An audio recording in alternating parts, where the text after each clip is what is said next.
میں اپنے استاد صاحب کی خدمت میں جن سے میں نے تفسیر پڑھی شہد لے کر گیا 76-77 کی بات برائمنڈ مرکز میں ہی مدرسہ ہے مولانا جمشید صاحب. میں نے کہا حضرت یہ شہد لایا ہوں. کہاں سے لائے ہو؟ کہا جی میرے اپنے باغ کا ہے. میں نے کہا میں نے خود توڑا, باغ میں لگا تھا آم کا. میں نے کہا جی میرے اپنے باغ کا ہے. تو مجھ سے فرمایا تیرے باپ نے اپنی بہنوں کو زمین میں سے حصہ دیا تھا. ایک شہد کی بوتل اس وقت 10 روپے کی آ جاتی تھی. اور کتنا گہرا سوال کیا. یہ نہیں کہا ماشاءاللہ جزاک اللہ, یہ نہیں کہا تیرے باپ نے اپنی بہنوں کو زمین میں سے حصہ دیا تھا؟ اگر دیا تھا پھر تو یہ شہد حلال ہے, اور اگر نہیں دیا تھا تو سارا ہی حرام ہے, تو میں نہیں لوں گا, یہ مطلب تھا.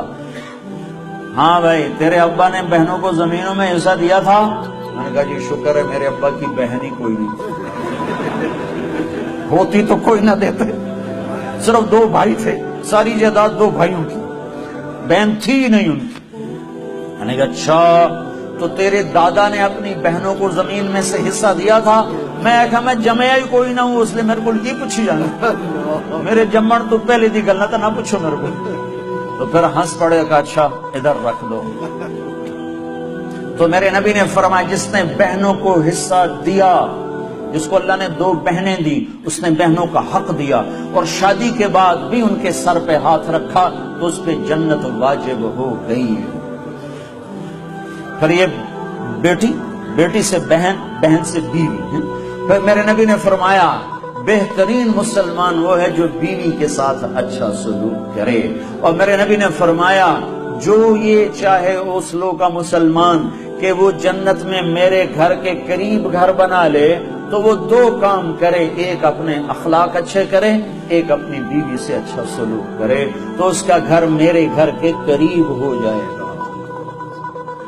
تہجد پڑھے, جہاد کرے, تبلیغ کرے, ذکر کرے, مراقبہ کرے, یہ نہیں فرمایا. کہ وہ 2 کام کرے, ایک اخلاق اچھے کرے, ایک بیوی سے اچھا سلوک کرے. یہ بیوی سے اچھا سلوک بھی تو اخلاق میں آتا ہے, اس کو الگ کیوں کہا ہے؟ کہ بہت سے لوگ باہر بڑے اخلاق والے ہوتے ہیں اور گھر میں بیویوں کے ساتھ بڑے بدتمیز ہوتے ہیں.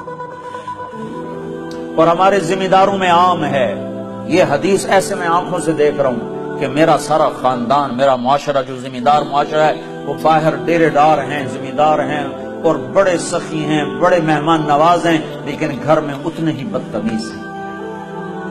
بیویوں سے ایسے سلوک کرتے ہیں جیسے نوکرانی ہوں, بیویوں کے ماں باپ کو ایسے گالیاں نکالتے ہیں جیسے انہیں گالی دینا ثواب کا کام ہے.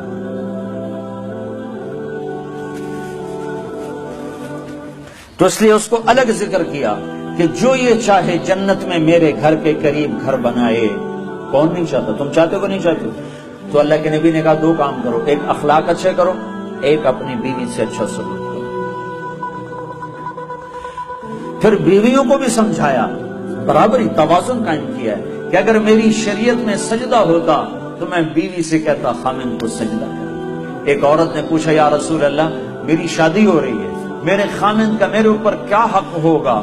تو آپ نے فرمایا تیرے خامن کے جسم پہ پھوڑے پڑ جائیں, پھوڑے ہو نکل آئیں, اور پھوڑوں میں پیپ پڑ جائے, اور تو زبان سے چاٹ چاٹ کے اس کے زخم صاف کرے تو بھی تو نے خامن کا حق ادا نہیں کیا.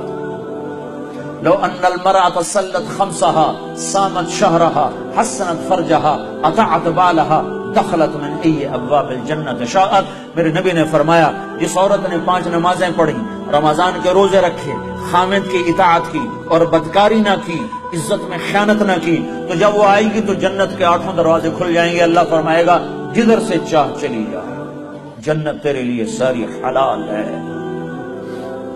یہی عورت ماں کے روپ میں تبدیل ہو جائے تو میرے نبی نے فرمایا کاش میری ماں ہوتی اور میں عشاء کی نماز کے مصلی پر ہوتا اور میں سورۃ فاتحہ شروع کر چکا ہوتا, اور ادھر سے میرے گھر کا دروازہ کھلتا اور میری ماں کہتی بیٹا محمد, تو میں اس کی خاطر نماز توڑ دیتا. میں کہتا اماں جی حکم, میں پھر پڑھوں گا.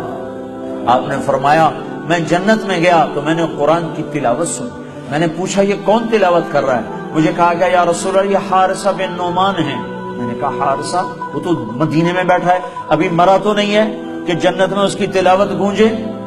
تو ان فرشتوں نے کہا یا رسول اللہ ماں کی ایسی خدمت کی ہے کہ اللہ نے خوش ہو کر حکم دیا ہے حارثہ جب قرآن پڑھے ساری جنت کو سناؤ. کذالکم البر کذالکم البر. میرے نبی نے کہا ماں باپ کی خدمت یہی ہوتی ہے, یہی ہوتی ہے. آپ نے کہا عمر تیری زندگی میں ایک شخص آئے گا یمن سے, اس کا نام ہوگا اویس, اس کا قبیلہ ہوگا عامر, اور اس کا خاندان ہوگا قرن, اور اس کا رنگ ہوگا کالا, اور اس کا قد ہوگا درمیانہ, اور اس کی کمر پہ ہوگا سفید داغ.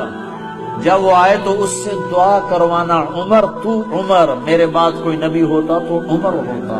اور نبی کے دائیں طرف عمر کی قبر ہے, بائیں طرف یہ نقشہ ہے قبروں کا. ایک قول کے مطابق کہ درمیان میں اللہ کے رسول ہیں, سیدھے ہاتھ ابو بکر الٹے ہاتھ عمر, اور ایک قول یہ ہے یہ اللہ کے رسول, یہ ابو بکر اور یہ عمر, اس طرح کر کے. اور ایک قول یہ ہے, ایک قول یہ ہے اس طرح, یہ میرے نبی کی قبر, پاؤں کے ساتھ ابو بکر کا سر, پھر ابو بکر کے سر کے ساتھ پاؤں کے ساتھ عمر کا سر, یوں 3 قبریں ہیں, یا یہ ہے.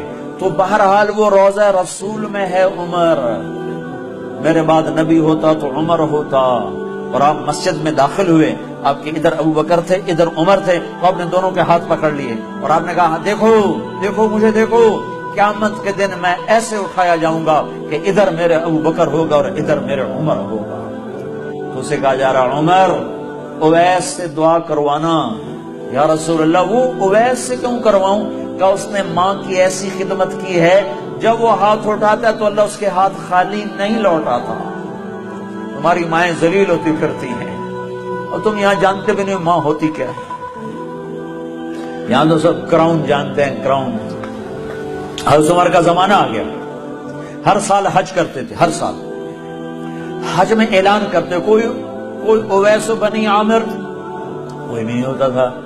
ایک سال گزرا, آپ نے حج میں سارے حاجی اکٹھے کر لیے, جبل ابی قبیس کے سامنے کھڑا کر دے, کہا بھائی سارے کھڑے ہو جاؤ, اور کہا بھائی یمن والے کھڑے رہو باقی سارے بیٹھ جاؤ.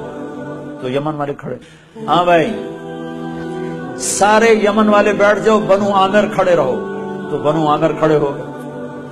پھر سارے بنو عامر بیٹھ جاؤ, کرنی کھڑے رہو. تو ایک کرنی کھڑا رہا, ایک, باقی سارے بیٹھ گئے. تو حضرت عمر نے پوچھا بھائی تو کرنی ہے؟ کہا جی ہاں.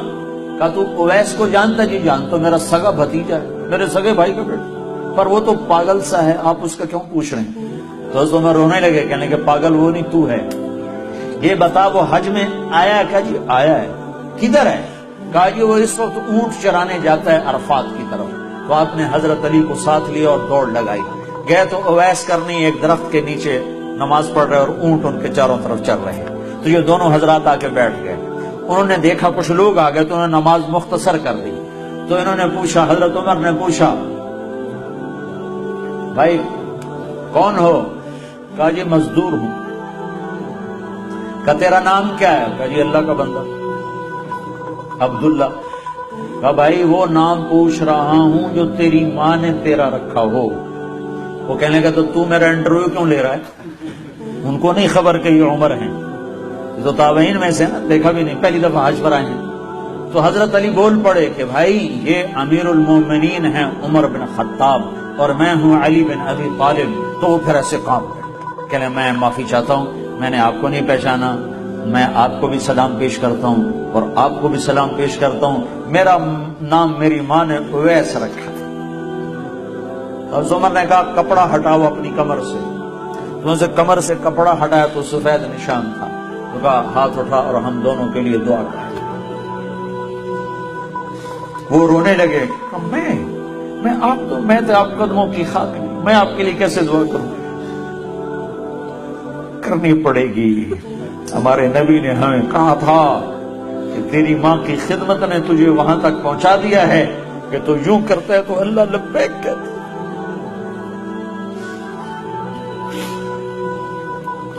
صرف نماز روزے کا نام اسلام نہیں ہے,